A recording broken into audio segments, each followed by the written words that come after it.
राताराति भारतीय सेना पाकिस्तान उपर वर्षण कला मिसाइल ऑपरेशन सिंदूर माध्यम जो स्टेप निगला तो यह पुणी आज आलोचना चक्र रहा सहित अच्छा युव समाजसेवी शाश्वत अनुराग साहू तो किभଳି ଭାବରେ ଭାରତର ରୂପରେଖ ରହିବ ନେକ୍ସଟ ପଦକ୍ଷେପ କ'ଣ ରହିବ କିପରି ଭାବରେ ଭାରତୀୟ ସେନା ପୁଣି ଏ ଯେଉଁ ଯୁଦ୍ଧ ଚାଲିଛି ଏ ଯୁଦ୍ଧକୁ ଆଗକୁ ବଢ଼େଇବେ ନା ଏଠି ବନ୍ଦ ରଖିବେ ଏହାକୁ ନେଇ ଆଜି ଆଲୋଚନା କରିବା ଭାଇ ସତ୍ୟବାଦୀ ନ୍ୟୁଜ୍କୁ ଆପଣଙ୍କୁ ସ୍ୱାଗତ। ତ ଭାଇ ଆପଣ କ'ଣ ଭାବୁଛନ୍ତି ମାନେ ଦେଖିବେ ଭାରତ ପାକିସ୍ତାନ ଯୁଦ୍ଧ ଚାଲିଛି ତ ଯୁଦ୍ଧର ରୂପରେଖ କ'ଣ ରହିବ?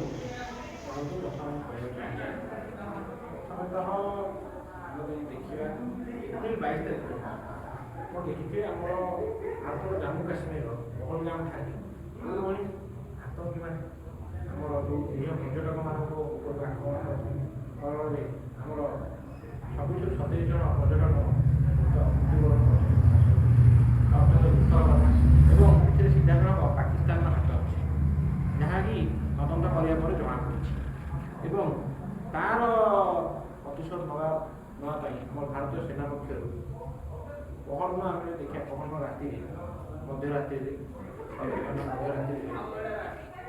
ଭାରତୀୟ ସେନା ପକ୍ଷରୁ ଏୟାର ଷ୍ଟ୍ରାଇକ୍ ମିସାଇଲ୍ ପକାଇଛି ଯାହାଫଳରେ ପାକିସ୍ତାନର ଯେଉଁ ଅକୁପାଏଡ୍ କାଶ୍ମୀର ଅଛି ପିଓକେ ଏବଂ ପିଓକେର ମୁଜଫରାବାଦ ବୋଲି ଏକ ଅଞ୍ଚଳ ଅଛି ଯେଉଁଠିକି ଜୈସେ ମହମ୍ମଦର ସେଠି ହେଡ଼କ୍ୱାର୍ଟର ଅଛି ଯେଉଁଠିକି ଆତଙ୍କବାଦୀମାନଙ୍କୁ ତାଲିମ ଦିଆଯାଏ କିପରି ଭାବରେ ସେମାନେ କଠୋର ରହିବେ ଏବଂ ସବୁବେଳେ ଭାରତ ବିରୁଦ୍ଧରେ ଗତିବିଧି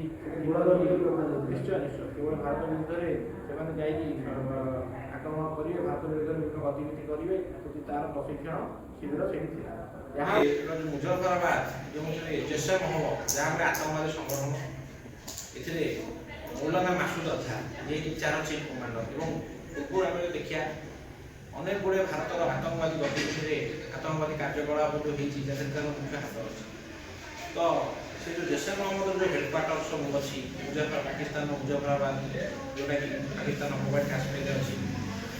ସେଠି ଭାରତୀୟ ସେନା ପକ୍ଷରୁ ଏୟାର ଷ୍ଟ୍ରାଇକ୍ କରାଇଛି ମିସାଇଲ୍ ମଧ୍ୟ ପକାଇଛି ଯାହାଫଳରେ କି ତାହା ଧ୍ୱଂସ ବିଧ୍ୱଂସ ହୋଇଯାଇଛି ଏବଂ ମୁଁ ନିଜେ କହିବାକୁ ଚାହୁଁଛି ଯିଏ ଅଛି ଜୈସେ ମହମ୍ମଦର ମୁଖ୍ୟ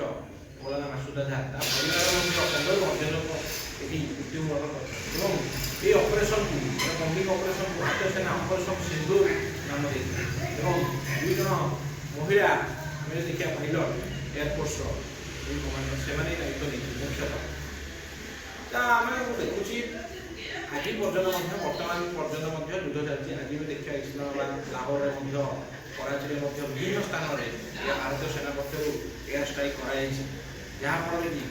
ଯେଉଁ ପାକିସ୍ତାନର ଯେଉଁ ସବୁ ଆତଙ୍କବାଦୀ ଠିକଣା ସବୁ ରହିଛି ଯେଉଁଠି ପାକିସ୍ତାନରେ ତାଲିମ ଆତଙ୍କବାଦୀମାନଙ୍କୁ ପ୍ରଶିକ୍ଷଣ ଦିଆଯାଏ ସେ ପ୍ରଶିକ୍ଷଣ ଶିବିରକୁ ଭାରତୀୟ ସେନା ପକ୍ଷରୁ ଧ୍ୱଂସ ବିଧ୍ୱଂସ କରାଯାଇଛି ଏବଂ ଗୁଳିଚାଳନା ମଧ୍ୟ କରାଯାଉଛି କାରଣ ଭାରତ କେବେ ଚୁପ୍ ବସିବ ନାହିଁ। ଭାରତ ଗୋଟେ ଶକ୍ତିଶାଳୀ ରାଷ୍ଟ୍ର ସମୁଦ୍ରଶୀଳ ରାଷ୍ଟ୍ର ସେ ସବୁବେଳେ ଶତ୍ରୁକୁ ଜବାବ ଦେବା ଜାଣିଛି। ପୂର୍ବରୁ ଆମ 1971 ମସିହାରେ ଯୁଦ୍ଧ ହୋଇଥିଲା ପାକିସ୍ତାନ ହାରିବା ଫଳରେ ତାର ସବୁ ଅସ୍ତ୍ର ଶସ୍ତ୍ରକୁ ମଧ୍ୟ ସମର୍ପଣ କରିଥିଲା ଯାହାଫଳରେ କି ଇଷ୍ଟ ପାକିସ୍ତାନ ଆପଣ ଦେଖିଥିବେ କି ପିଓକେରେ ପାକିସ୍ତାନ ଯେଉଁ ଯୁଦ୍ଧ ହେଲା ସେଇଠି ପାକିସ୍ତାନ ସରକାର ବି ଆତଙ୍କବାଦୀ ପ୍ରଶୟ ଦେଉଛି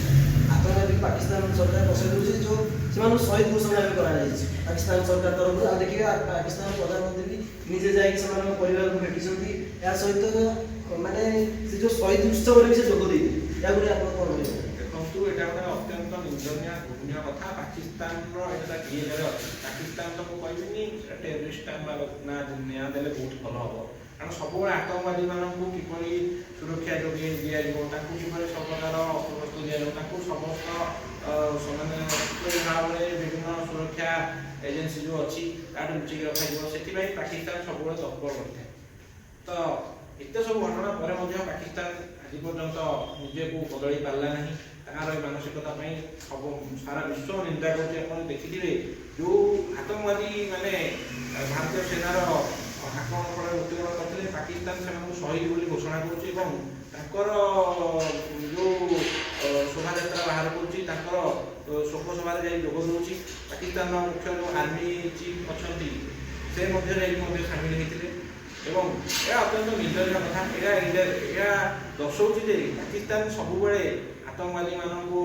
ନିଜ ଗହଣରେ ରଖି ପ୍ରଶ୍ରୟ ଦିଏ ଏବଂ ସେ ସବୁବେଳେ ଭାରତ ବିରୋଧୀ ଗତିବିଧି କିପରି ଆହୁରି ସକ୍ରିୟ ହେବ ସେ ଦିଗରେ ସେ ସବୁବେଳେ ଧ୍ୟାନ ଦେଇଥାଏ। ଭାଇ ନିକଟରେ ଆପଣ ଦେଖିବେ ଆମେରିକା ରାଷ୍ଟ୍ରପତି ଡୋନାଲ୍ଡ ଟ୍ରମ୍ପ ସେଇଠି କହିଛନ୍ତି ଟିମ୍ ମାନେ ଭାରତକୁ ସପୋର୍ଟ କରିବେ। ଭବିଷ୍ୟତରେ ଯଦି ଯୁଦ୍ଧ ହୁଏ, ଯଦି ଯୁଦ୍ଧଟା ଭୀଷଣ ରୂପ ନିଏ ତ ସେ ଆମେରିକା ଆଉ ଭାରତକୁ ସପୋର୍ଟ କରିବ। ଆମେରିକା ସହିତ ବି ରୁଷିଆ ବି ଭାରତକୁ ସପୋର୍ଟ କରିବ। ତ ଆପଣ କ'ଣ ଚାହୁଁଛନ୍ତି ଯୁଦ୍ଧ ହେଇପାରେ? ଆପଣଙ୍କୁ କ'ଣ ଲାଗୁଛି? ଦେଖନ୍ତୁ ଭାରତ ଆଉ ପୂର୍ବ ଭଳି ଭାରତର ବହୁତ ଶକ୍ତି ପୂର୍ବ ଅପେକ୍ଷା ବଢ଼ିଛି, ଯାହାକି 3 ଟ୍ରିଲିୟନ୍ ଆମେ ଇକୋନୋମି ଆଡ଼େ ଯାଉଛେ। ଭାରତ ବର୍ତ୍ତମାନ ବହୁତ ଶକ୍ତିଶାଳୀ ଆଉ ସମୃଦ୍ଧିଶୀଳ ରାଷ୍ଟ୍ର ହେଲାଣି ସାରା ବିଶ୍ୱରେ ଏବଂ ବହୁତ ଦେଶମାନଙ୍କ ସହିତ ଆନ୍ତର୍ଜାତିକ ସ୍ତରରେ ଯେଉଁ ସମ୍ପର୍କ ରହିବା କଥା, ବୈଦେଶିକ ସମ୍ପର୍କ ତାହା ଭାରତର ମଧ୍ୟ ଭଲ ଅଛି। ଭାରତ ମଧ୍ୟ ସେମାନଙ୍କର ଯେତେବେଳେ ଜରୁରୀକାଳୀନ ପରିସ୍ଥିତି ଉପୁଜେ ସେ ମଧ୍ୟ ଭାରତ ମଧ୍ୟ ତାକୁ ସମର୍ଥନ କରେ ଏବଂ ଭାରତ ମଧ୍ୟ ତାକୁ ସହଯୋଗଶୀଳ ହାତ ବଢ଼ାଏ। ସେଇ ଦିଗ ଦେଖିବାକୁ ଗଲେ ଇସ୍ରାଏଲ୍ ହଉ, ରୁଷ ହଉ, ଇଭେନ୍ ସାଉଦି ଆରବିଆ ହଉ,